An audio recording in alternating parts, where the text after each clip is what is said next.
All right, 7:03 right now as we take a live look right here at Chicago this morning, where the battle over the deployment of National Guard troops continues this morning. The situation in cities like Chicago, also Memphis as of this morning, and Portland has many asking, could it happen here? And Bill Keller live at the state capitol this morning with what we know about all of this. Good morning, Bill.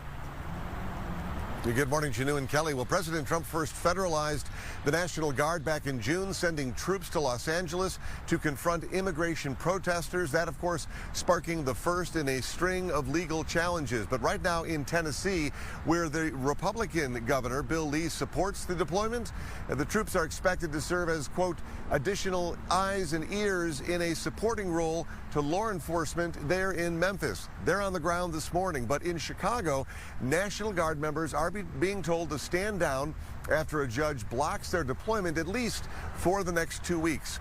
The judge citing no evidence to suggest a, quote, danger of rebellion, saying that President Trump and his administration violated the 10th Amendment, which grants certain powers to the states.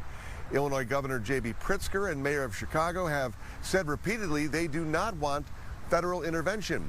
President Trump and his administration have made these deployments about fighting violent crime in primarily Democratic-led cities, following several high-profile mass shootings in Minneapolis.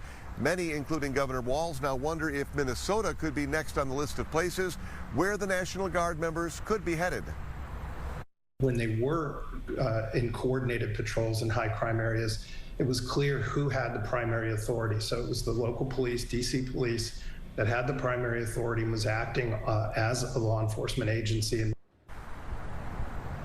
Yeah, law enforcement experts say that if Guard members are deployed, they should only be used in a supporting role to state and local law enforcement, which should have the primary responsibility for public safety. Now, despite pushback from governors, President Trump says he still plans to send troops to other cities and states, including places like Portland, where a federal judge has temporarily blocked the California National Guard from being deployed to the state of Oregon. Just one of many legal battles still being played out in the courts. Back to you guys. One far from over, for sure. All right, Bill Keller for us there at the Capitol. Thank you. Thank you, Bill.